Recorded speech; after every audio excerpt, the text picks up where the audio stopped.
Assalamualaikum warahmatullahi wabarakatuh. Perkenalkan, saya Sarmila Adam dengan NIM 18044111756, Prodi Informatika Konsentrasi SIK. Baik, pada kesempatan kali ini saya akan mempresentasikan atau memaparkan materi mengenai informasi geografis dan semua yang berada dalam ruang lingkup informasi geografis. Baik, saya akan mulai. Pada kesempatan kali ini, saya akan membahas mengenai apa itu informasi geografis, penggolongan jenis dan macam informasi geografis, informasi geografis fisik, dan geografis manusia. Yang pertama yaitu informasi geografis. Pengertian informasi.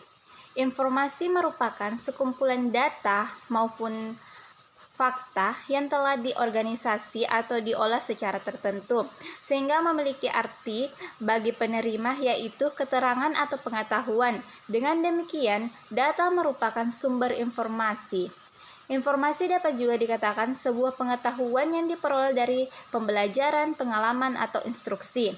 Kemudian yang selanjutnya itu pengertian geografis.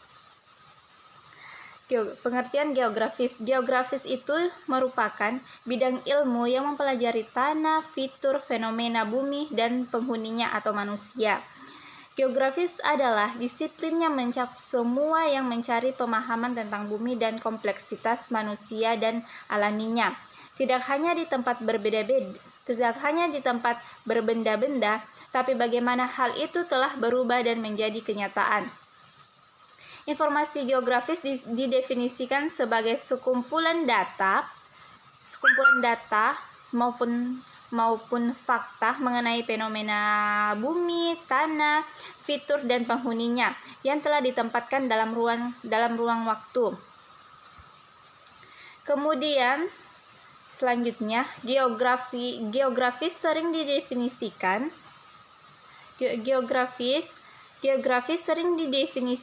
dalam dua cabang geografi, yaitu geografi manusia dan geografi fisik. Meskipun dalam perkembangannya terdapat juga cabang geografi teknik dan perencanaan wilayah. Geografis manusia berhubungan dengan studi tentang orang dan komunitas, budaya, ekonomi, dan interaksi mereka dengan lingkungan, dengan mempelajari hubungan mereka dengan lintas ruang dan tempat. Sedangkan geografis fisik yaitu berhubungan dengan studi proses dan pola di lingkungan alam seperti atmosfer, hidrosfer, biosfer, dan geosfer. Kemudian kita masuk di bagian kedua yaitu penggolongan jenis dan macam informasi geografi. Informasi geografi menampilkan informasi yang direferensikan secara geografis yang meliputi lokasi seperti garis lintang, bujur, maupun lokasi jalan.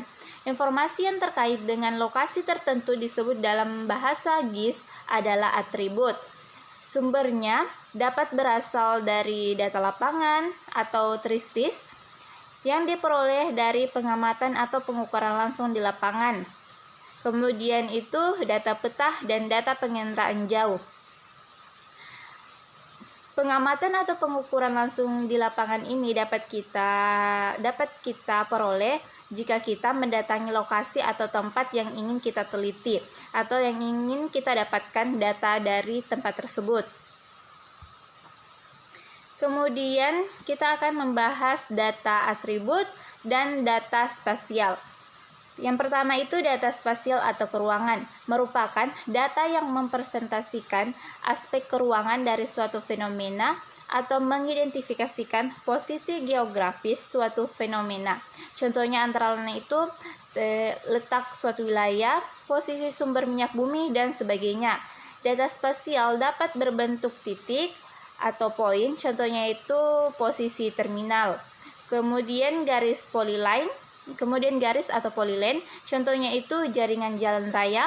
Terus yang ketiga itu area atau poligon, contohnya itu wilayah kecamatan. Wilayah kecamatan di sini bisa di area atau poligon ini bukan hanya di wilayah kecamatan, tetapi bisa wilayah kabupaten, desa. Kemudian yang kedua itu data atribut atau deskripsi. Data atribut atau deskripsi itu merupakan data yang mempresentasikan aspek-aspek deskripsi atau penjelasan dari suatu fenomena di permukaan bumi dalam bentuk kata-kata, angka atau tabel. Contohnya itu kepadatan penduduk, jenis tanah, dan sebagainya. Data atribut dapat berupa data kuantitatif atau angka-angka atau statistik. Contohnya itu jumlah penduduk data kualitatif, kuantitas atau mutu. Contohnya itu tingkat kesuburan tanah. Kemudian kita masuk di informasi geografis fisik. Pengertian dari informasi geografis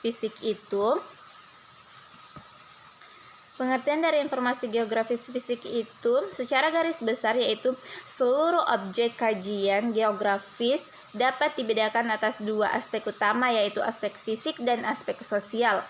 Aspek fisik di sini mempelajari bentang lahan atau landscape, yaitu bagian ruang dari permukaan bumi yang dibentuk oleh adanya interaksi dan interdependensi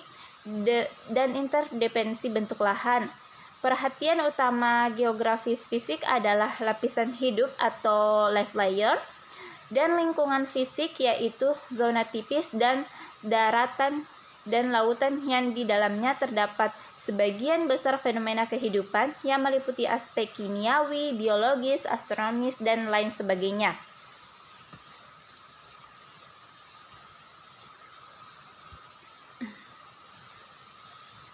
Kemudian kita masuk di bagian pertama, yaitu meteorologi dan klimatologi.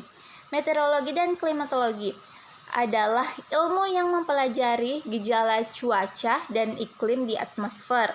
Meteorologi adalah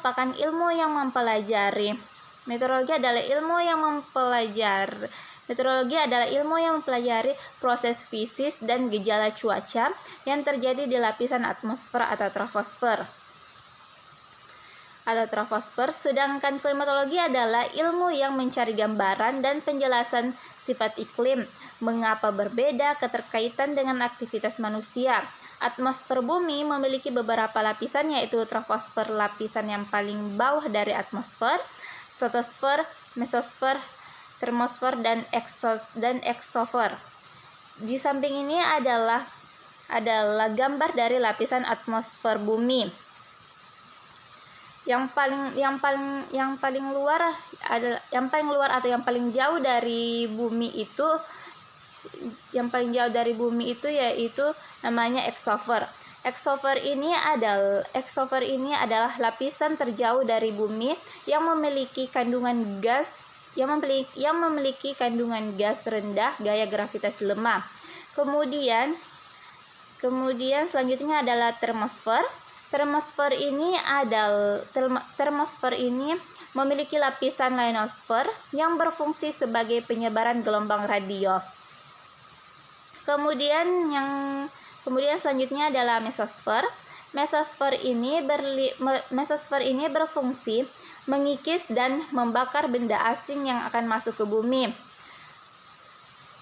Kemudian yang selanjutnya itu adalah stratosfer. Stratosfer ini adalah tempat terbangnya pesawat serta terdapat ozon yang dapat menangkal sinar UV. Kemudian yang terakhir adalah troposfer. Troposfer adalah tempat terjadinya gejala jenis peristiwa cuaca dan iklim, contohnya itu seperti hujan, petir, pantulan rumah kaca, dan sebagainya. Kemudian yang selanjutnya adalah oceanografi. Oceanografi adalah ilmu pengetahuan dan studi eksplorasi mengenai lautan serta semua aspek yang terdapat di dalamnya.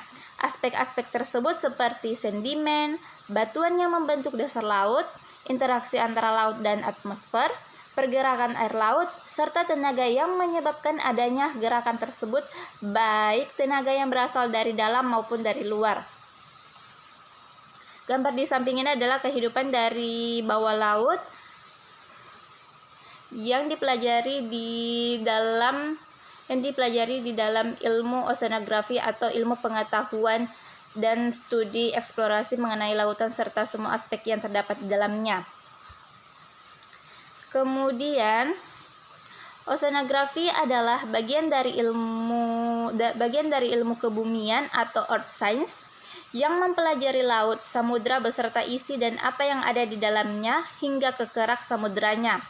Secara umum, oceanografi dapat dikelompokkan ke dalam 4 bidang ilmu utama, yaitu geologi oceanografi. Geologi oceanografi di sini ialah ilmu yang mempelajari lantai samudra atau litosfer di bawah laut.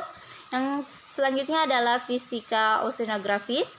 Fisika oceanografi yaitu ilmu yang mempelajari masalah-masalah fisik laut seperti arus, gelombang, pasang surut, dan temperatur air laut. Kemudian yang ketiga adalah kimia oceanografi. Kimia oceanografi adalah ilmu yang mempelajari masalah-masalah kimiawi di laut.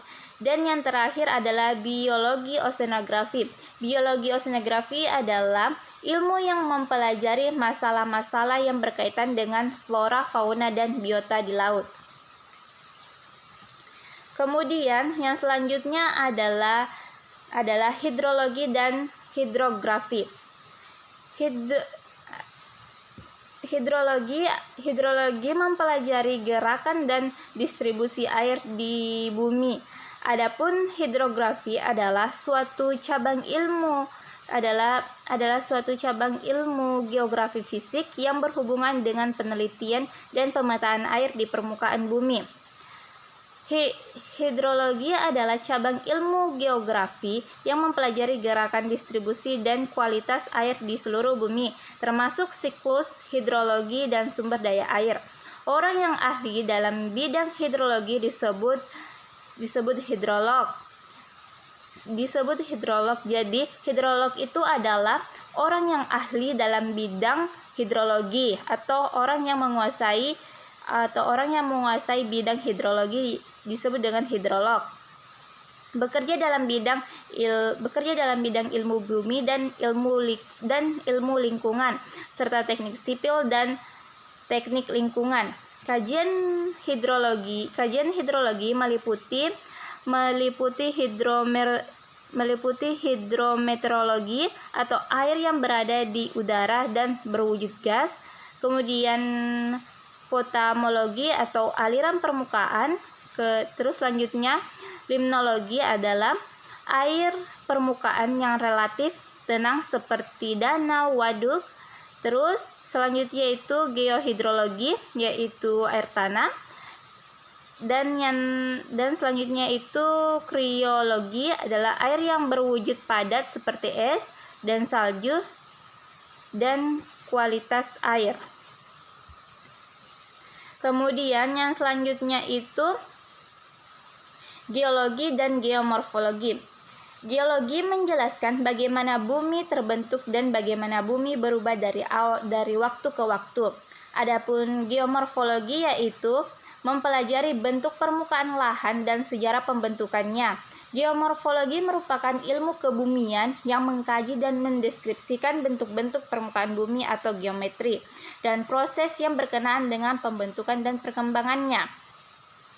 Gambar di samping adalah lapisan dari permukaan bumi. Kemudian selanjutnya itu geologi dapat dibedakan menjadi beberapa cabang, yaitu berdasarkan subjek dan terapannya. Berdasarkan subjek itu ada beberapa. Yang pertama itu proses geologi. Proses geologi yaitu termasuk geologi fisik dan geologi tektonik. Kemudian yang selanjutnya itu material kulit bumi, yang di dalamnya itu termasuk kristalografi, mineralogi, petrologi, dan sedimentologi. Kemudian yang selanjutnya itu bentuk struktur bumi. Bentuk struktur bumi di sini yang masuk adalah geologi struktur. Kemudian selanjutnya itu adalah sejarah bumi. Sejarah bumi ini yang termasuk di dalam sejarah bumi adalah geologi sejarah, stratigrafi, paleontologi. Kemudian selanjutnya adalah sifat fisik bumi yang termasuk dalamnya adalah geofisika. Kemudian yang selanjutnya adalah distribusi unsur kimia yang termasuk dalamnya adalah geokimia. Kemudian yang selanjutnya adalah berdasarkan terapannya. Berdasarkan terapannya di sini terdiri atas geologi ekonomi, geologi tambang, geologi minyak, agrogeologi, hidrogeologi, geologi teknik, geologi tata lingkungan. Kemudian kita masuk di ilmu tanah dan geografi tanah. Ilmu tanah adalah ilmu yang mempelajari seluk-beluk atau sifat-sifat tanah.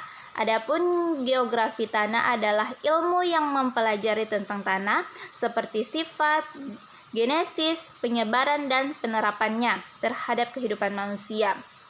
Dalam pembahasan ilmu tanah, terdapat tanah potensial yang masih memiliki tingkat produktivitas tinggi untuk pertanian, perkebunan, peternakan, kehutanan, atau kegiatan yang dapat menambah nilai ekonomisnya.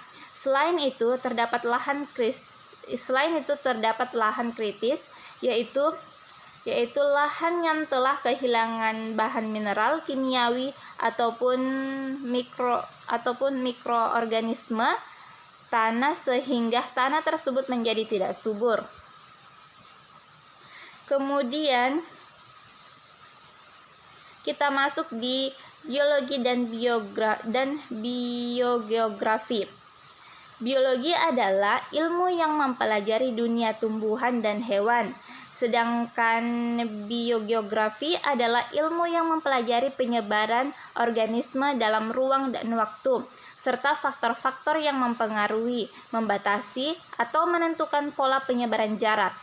Biogeografi merupakan cabang ilmu geografi yang menekankan pada organisme dalam kaitannya dengan studi dan deskripsi perbedaan dan agihan fenomena di bumi, mencakup semua yang mengubah atau mempengaruhi permukaan bumi, termasuk sifat-sifat fisik, iklim, dan hasil-hasil yang bersifat hidup atau tidak. Kemudian kita masuk di pembahasan terakhir, yaitu geografi manusia. Pengertian geografi manusia. Geografi manusia ini merupakan cabang yang mempelajari manusia dalam ruang, termasuk di dalamnya terdapat informasi mengenai jumlah penduduk, penyebaran penduduk, dinamika penduduk, aktivitas ekonomi, politik, sosial, dan budayanya. Kemudian yang pertama yang kita bahas adalah ilmu ekonomi dan geografi ekonomi.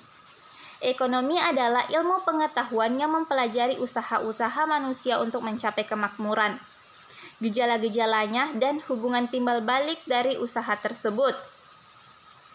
Adapun geografi ekonomi membahas bagaimana usaha manusia mengeksploitasi sumber daya alam, menghasilkan barang dagangannya, pola lokasi, dan persebaran dari suatu kegiatan industri. Kemudian yang selanjutnya adalah ilmu politik dan geografi politik. Politik adalah kegiatan pada suatu negara yang berhubungan dengan proses menentukan tujuan-tujuan yang telah dipilih suatu negara untuk menggapai tujuan yang akan dicapai oleh negara tersebut. Adapun geografi politik mempelajari unit-unit politik wilayah, perbatasan, serta ibu kota suatu regional dengan unsur-unsur kekuatan nasional dan politik internasional. Kemudian yang selanjutnya atau yang terakhir adalah demografi dan geografi penduduk. Demografi adalah ilmu yang mempelajari keadaan dan dinamika perubahan-perubahan penduduk. Adapun geografi penduduk adalah cabang disiplin ilmu geografi yang mengemukakan variasi-variasi kualitas ruang dalam demografi dan non-demografi dari penduduk. Selain itu, demografi penduduk mempelajari konsekuensi sosial dan ekonomi yang berasal dari rangkaian interaksi dengan suatu rangkaian khusus dari kondisi-kondisi yang terdapat di dalamnya dan diberikan oleh unit atau suatu daerah. Itulah yang bisa saya sampaikan. Mengenai informasi geografis ini. Semoga yang saya sampaikan dapat menambah ilmu kita semua. Akhir kata saya ucapkan wassalamualaikum warahmatullahi wabarakatuh.